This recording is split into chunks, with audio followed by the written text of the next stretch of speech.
और अब खबरें तफसील से। करकरडुमा कोर्ट से मुल्क से गद्दारी केस के मुलजिम शर्जील इमाम को बड़ा झटका लगा है। अदालत ने गद्दारी केस में शर्जील इमाम की अबूरी जमानत की दरख्वास्त को मुस्तरद कर दिया है। वहीं दिल्ली फसादात केस के मुलजिम शर्जील इमाम के साथ तिहाड़ जेल में मारपीट का मामला सामने आया, जिसके बाद करकरडुमा कोर्ट ने लड़ाई के दिन की सीडी का मुशाहिदा किया। अदालत ने हमले की सीडी देखने के बाद तिहाड़ की जेल सुपरिंटेंडेंट और डिप्टी जेल सुपरिंटेंडेंट को तलब किया। अदालत ने तिहाड़ अथॉरिटी से वजाहत तलब की है। करकरडुमा कोर्ट इस मामले की समाअत 1 अगस्त को करेगा। वाज़ेह है कि शर्जील इमाम ने हाल ही में इल्जाम लगाया था कि तिहाड़ जेल के असिस्टेंट सुपरिंटेंडेंट ने 30 जून को 8-10 लोगों के साथ मिलकर उसके सेल में उस पर हमला किया था और उसको मुबैना तौर पर उसे दहशतगर्द और गद्दार कहा था।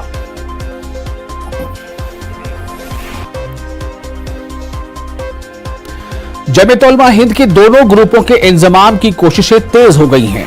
इस अमल के तहत महमूद मदनी ग्रुप के बेशतर ओहदेदार इस्तीफा देंगे। वाज़ेह है कि जमीयत के दोनों ग्रुपों के इंजमाम की कोशिशें काफी अरसे से जारी हैं, जो अब सबर आवर होती नजर आ रही हैं। इस सिलसिले में दोनों ग्रुप के सरबराह अरशद मदनी और महमूद मदनी ने जमीयत को मुत्तहिद करने की कोशिशों से मुतअल्लिक पहले ही बयान दिया था।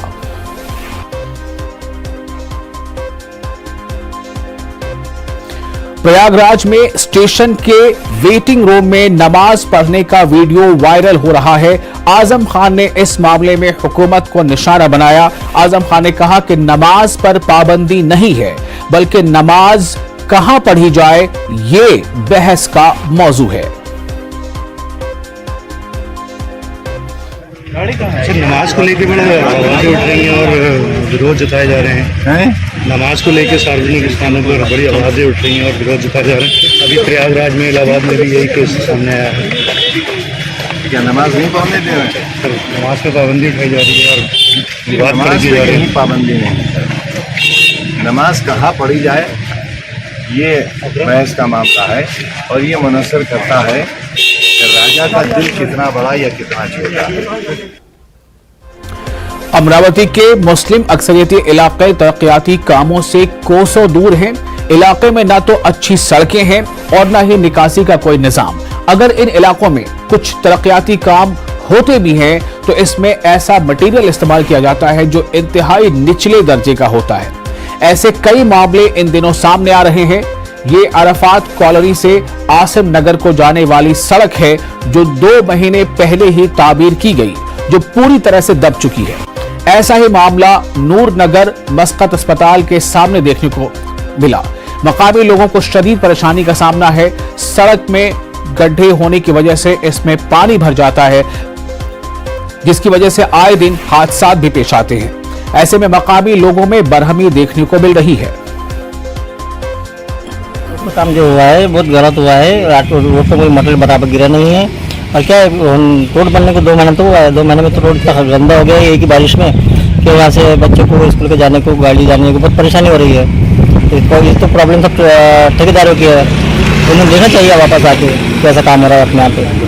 मटेरियल अच्छे यूज़ करना चाहिए और वापस पे खड़ीकरण भी बराबर नहीं होता है और नीचे भी पूरा दब चुका है पूरा, ताकि वो सब बच्चों को जाने की आने की बहुत तकलीफ हो रही है। मस्कत हॉस्पिटल से लेके अहमदिया मस्जिद तक के जा रहा है।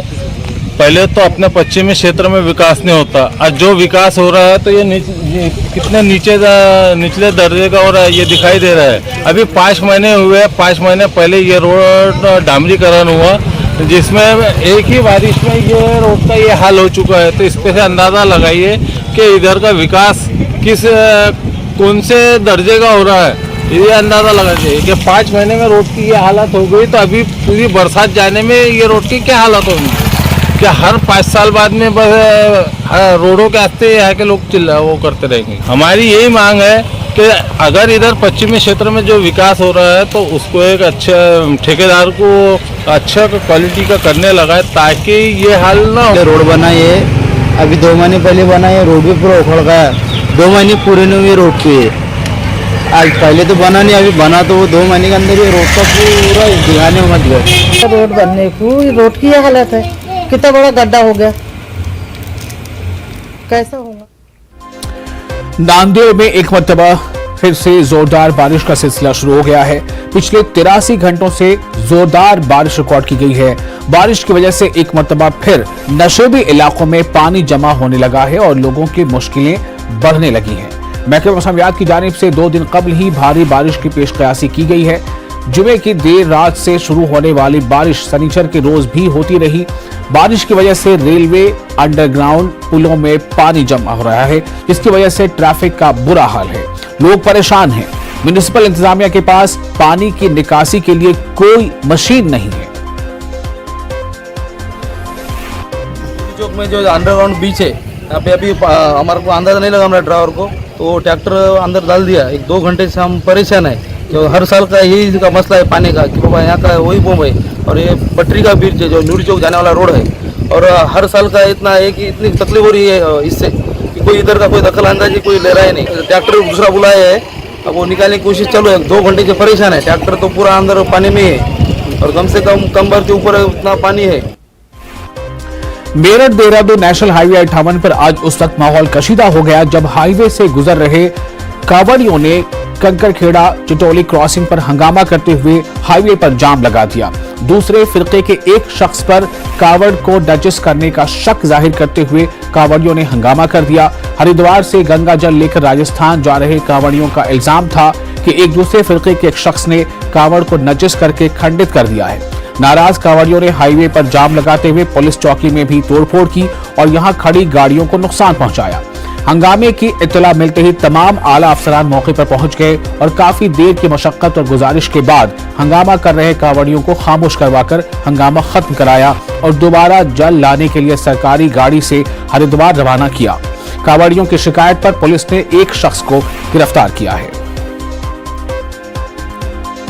देखिए, ये हाईवे चौकी थाना कंकरखेड़ा के निकट की घटना है।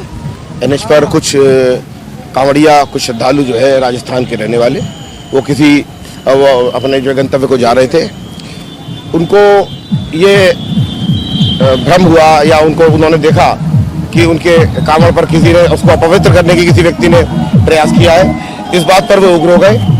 उनको समझाया बुझाया गया। जिस व्यक्ति पर उनको इस बात का संदेह है उसको पुलिस ने पकड़ लिया है। सुसंगत धाराओं में अभियोग पंजीकृत करके कार्रवाई की जा रही है। हम कठोर से कठोर कार्रवाई करेंगे। इस घटना में जो भी शामिल है, जिसने भी इस प्रकार का कार्य किया है, किसी की श्रद्धा के साथ खिलवाड़ करने का, अपवित्र करने का, जांच करके उसके विरुद्ध कठोर वैधानिक कार्रवाई की जाएगी। गाजियाबाद के इंदिरापुरम इलाके में एक किराने की दुकान में चोरी के मामले को पुलिस ने हल कर लिया है। दुकान में चोरी करने वाले खुद दुकान में काम करने वाले मुलाजमीन थे। मुलजिम राजा बाबू उर्फ सुखरामपाल रावत और राकेश कुमार पांडे ने चोरी की वारदात को अंजाम दिया था।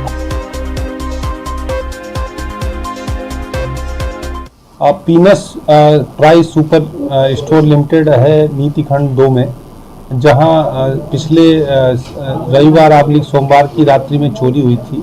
उस चोरी पे हमारी टीमें लगातार काम कर रही थी, तो कुछ सर्विलांस से और कुछ मैनुअल इंटेलिजेंस के माध्यम से ये ज्ञात हुआ कि इसी दुकान में पूर्व में काम करने वाले राकेश पांडे, जो वहां पहले कैशियर का काम करता था, उसके द्वारा राजा बाबू, जो वहां वर्तमान में उसी दुकान में अभी डिलीवरी बॉय के रूप में काम कर रहा है, और राजा बाबू का एक दोस्त दिनेश था, जिसकी स्प्लेंडर गाड़ी के माध्यम से राकेश और दिनेश दुकान पे आए थे। इनके द्वारा ये चोरी की घटना कारित की गई है। दोनों को गिरफ्तार करके चोरी में जो रकम गई थी उसको बरामद करके घटना का अनावरण किया जा रहा है।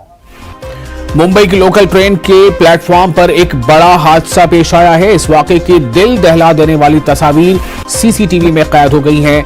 यहां एक नौजवान को उसके दोस्त ने मस्ती में ट्रेन के आगे धकेल दिया, जिसके बाद नौजवान ट्रेन के सामने गिरकर जान की बाजी हार गया। वाकया 21 जुलाई की शाम 4:30 बजे कांदिवली रेलवे स्टेशन का है। बोरीवली रेलवे पुलिस के मुताबिक नौजवान ट्रेन की जद में आकर शदीद जख्मी हो गया। उसे करीबी शताब्दी अस्पताल में दाखिल कराया गया, जहां इलाज के दौरान उसकी मौत हो गई।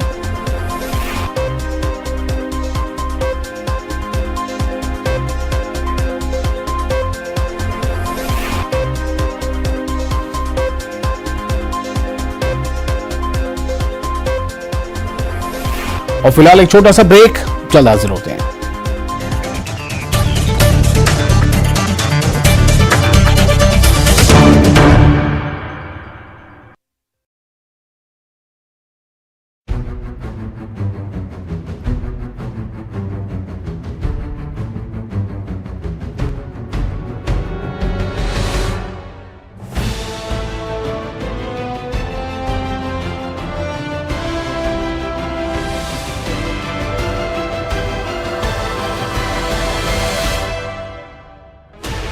16 channels, 15 languages, 26 states, 1200 plus reporters, 66.9 crore viewers. India's largest news network, News 18 Network.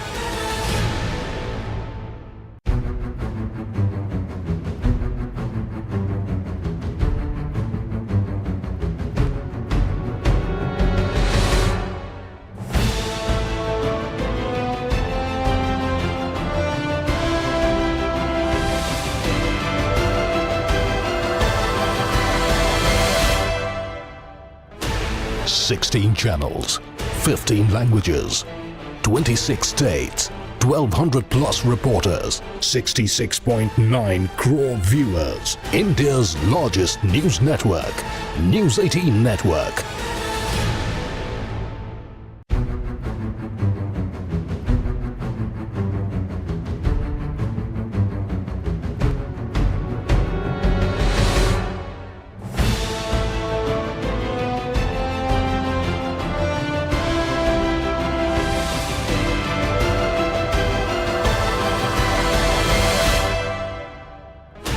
Sixteen channels, 15 languages, 26 states, 1200 plus reporters, 66.9 crore viewers. India's largest news network, News 18 Network.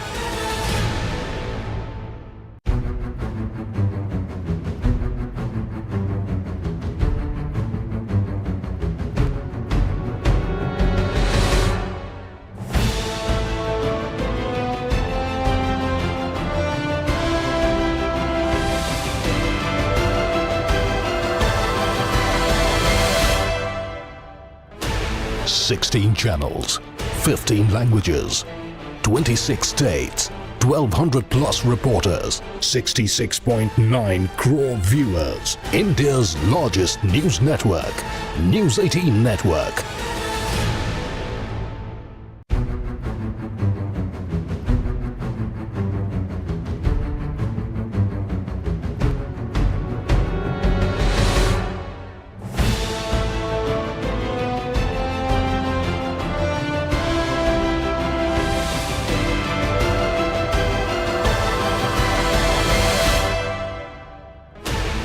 Sixteen channels, 15 languages, 26 states, 1200 plus reporters, 66.9 crore viewers. India's largest news network, News 18 Network.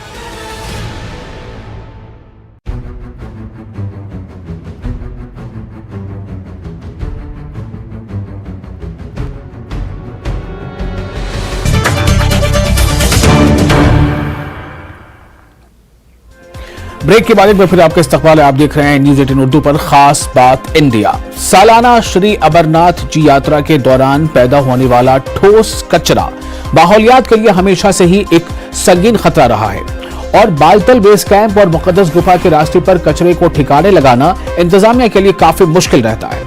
इस साल तारीख में पहली बार श्री अमरनाथ यात्रा माहौलियाती एतबार से पायदार बनाई गई है। लैंडफिल का मसला दूर करके सफाई और कचरे के इंतजाम के नए प्रोटोकॉल मुरत्तब किए गए हैं ताकि यात्रा को माहौल दोस्त और मुकम्मल तौर पर रूहानी नौयत का बनाया जा सके। जावेद बट की एक खुसूसी रिपोर्ट देखिए।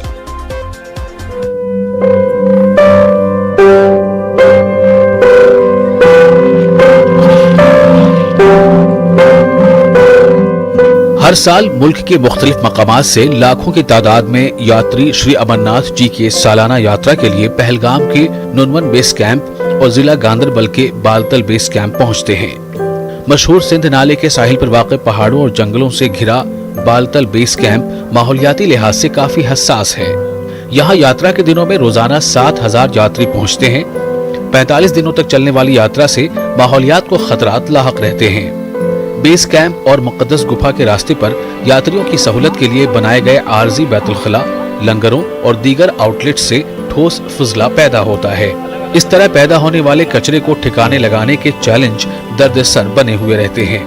बायोडिग्रेडेबल और नॉन बायोडिग्रेडेबल वेस्ट को अलग करने और मुनासिब तरीके से उसे ठिकाने लगाने के लिए इंतजामिया को काफी मुश्किलात का सामना करना पड़ता था। लेकिन इस साल इस मसले को दूर करने के लिए साइंसी तरीके अपनाए गए हैं। हमने एक इस बार पोल्यूशन फ्री यात्रा का प्लान कर लिया है कि जो भी ट्रैश होगा उसका हम साइंटिफिकली डिस्पोज करेंगे। इको फ्रेंडली हमें बनाना है ये यात्रा, तो इसके लिए पूरे इंतजाम कर चुके हैं हम। तो एक हमने हमारे पास कंपोस्ट मशीन आई है, वैली मशीन्स आई है, जिसका कि जो भी गार्बेज होगा उसको साइंटिफिकली डिस्पोज होगा और यहाँ पे किसी भी जगह गार्बेज नहीं होगा। देही तरक्की के महकमे ने स्वाहा रिसोर्स मैनेजमेंट को यहाँ सैनिटेशन और कचरे के ठिकाने लगाने की जिम्मेदारी सौंपी है। ये कंपनी जदीद तरीन तरीके से वेस्ट मैनेजमेंट की खिदमत फराहम करती है। Indian institute of technology Indore के साबिक तलबा ने ये कंपनी कायम की है। कंपनी के CEO और को फाउंडर के मुताबिक मुल्क की तारीख में ये पहला मौका है कि किसी मजहबी यात्रा को लैंडफिल के मसले से पाक बनाया जा रहा है। कंपनी ने बेस कैंप से मुक़द्दस गुफा तक 1200 स्टेशन पर 300 कारकुनों और मुलाजमीन के तैनात करते हुए 12 मशीनें नस्ब की हैं। बालतल और पहलगाम रूट्स पर मुख्तलिफ जगहों पर ऐसी मशीनों से ठोस कचरे को रिसाइकिल किया जाता है। लंगरों से बचे खुचे मादों को खाद में तब्दील किया जा रहा है ताकि स्वच्छ यात्रा यकीनी बनाई जा सके।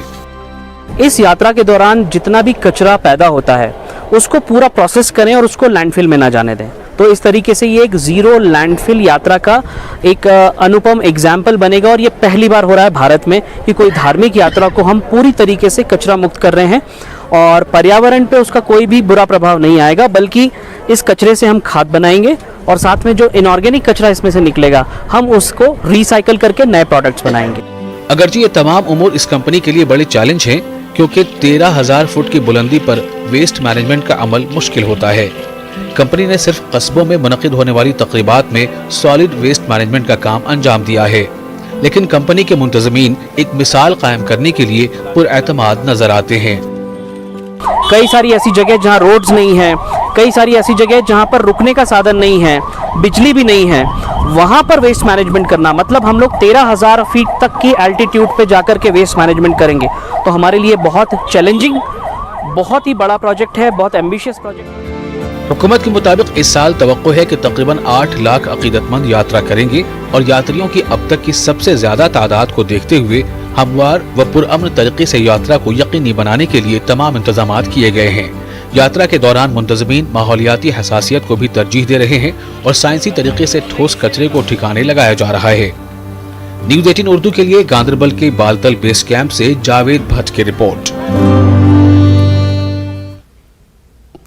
मगरबी बंगाल हुकूमत में वजीर पार्था चैटर्जी को इन्फोर्समेंट डायरेक्टरेट ने गिरफ्तार कर लिया है। ये साबिक वजीर हैं। SSC तकरीरी बदनवानी मामले में एजेंसी ने 26 घंटों की तवील पूछताछ के बाद पार्था चैटर्जी को उनके कोलकाता में वाक़ा रिहाइशगाह से गिरफ्तार किया है। वहीं इसी मामले में उनकी करीबी अर्पिता मुखर्जी को भी गिरफ्तार किया गया है।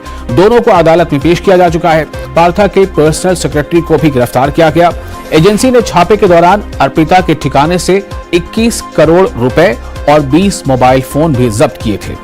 ख्याल रहे कि जब पार्था चैटर्जी मगरबी बंगाल के वजीर तालीम थे तब असातिज़ा के तकर्री मामले में मुबैना बदनवानी हुई थी। मगरबी बंगाल में SSC दाखिला इम्तिहान में हुई धांधली की जांच का दायरा वसी होता जा रहा है। ED की टीम रियासत में कई मकामात पर छापे मार रही है। मुसलसल जांच का सिलसिला जारी है। ED ने 21 करोड़ रुपए नकद बरामद किए हैं। रियासत के साबिक वजीर तालीम पार्थ चैटर्जी की रिहाइशगाह पर ED जुमे को भी तफ्तीश करने पहुंची। मगरबी बंगाल के वजीर ममलकत बराए तालीम की बेटी भी जांच एजेंसी के रडार पर है।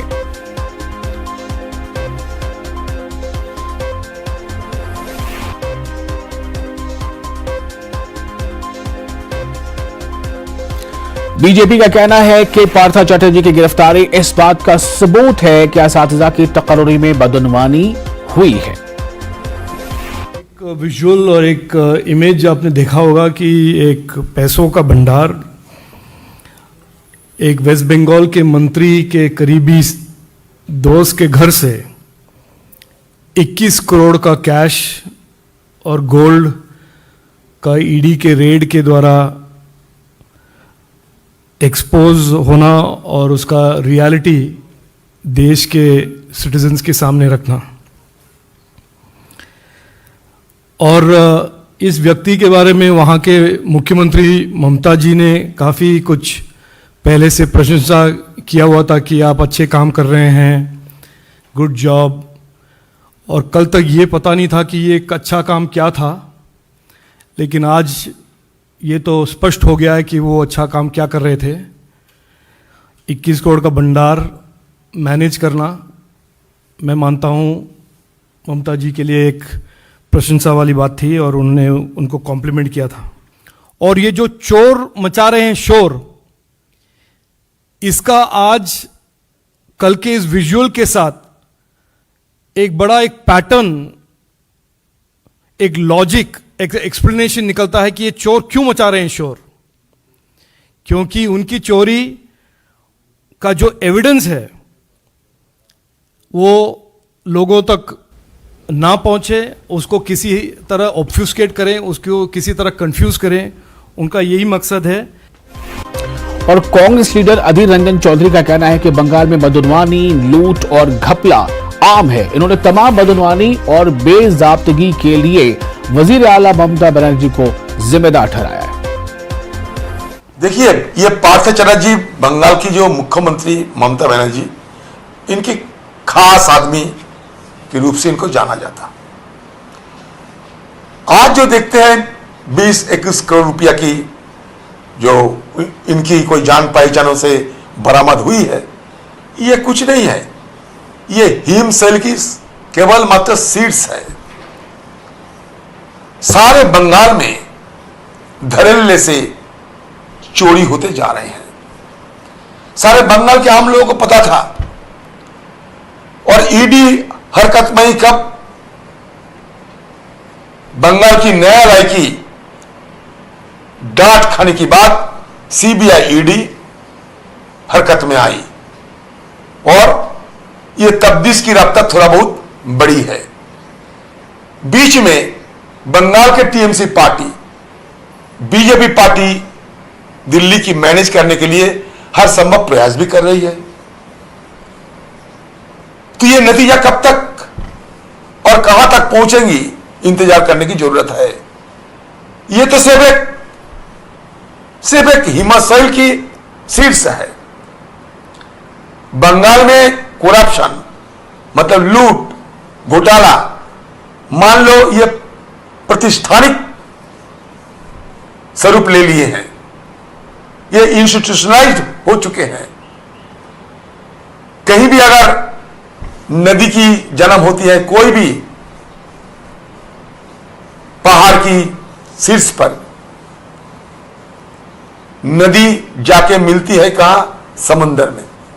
बंगाल में भी जितने घोटाला होते हैं, ये घोटाला अंतिम होते हैं नदी की यात्रा पर जहां रुकते हैं, ये घोटाला भी एक जगह रुकते हैं। वो है हमारे सीएम साहिबा की परिषद वर्ग। तो बंगाल में ये देखते हम आ रहे हैं। ये ईडी अगर चाहे तो व्यापक मध्य प्रदेश, इसका भी किनारा, इसका भी जो घोटाला इस मसले में कितने हेराफेरी हुई है, इस संदर्भ पे अगर ईडी ने इस तरीके की हरकत करे तो व्यापक के मसला भी उजागर होते जाएंगे। झारखंड में एक प्रोग्राम से खिताब करते हुए सीजेआई यानी chief justice of India N V. Ramana ने सोशल मीडिया पर जजों पर हमलों और उन्हें ट्रोल किए जाने पर तशवीश का इजहार किया है। उन्होंने कहा कि ऐसा लगता है कि बाज तबके में अच्छे और बुरे में तमीज करने की सलाहियत नहीं है। उनका कहना है कि एजेंडा पर मबनी कवरेज जमहूरियत के लिए नुकसानदा है। चीफ जस्टिस ऑफ इंडिया के मुताबिक इलेक्ट्रॉनिक मीडिया की जवाबदेही सिफर है, जबकि प्रिंट मीडिया अब भी कुछ हद तक जवाबदेह है। Given the current situation is that we are simply not equipped to handle the rising challenges of the future. If the judiciary suffers, our democracy suffers. This is a serious issue. Doing justice is not an easy responsibility. It is becoming increasingly challenging with each passing day. At times, there were also concerted efforts in media particularly on the social media against religious. Another aspect which और इसी के साथ नाज़रीन खास बात India में खबरों का सफर फिलहाल इतना ही। अपने मेजबान विसाल आजम को दीजिए इजाजत और आप बने रहे न्यूज़ 18 उर्दू के साथ।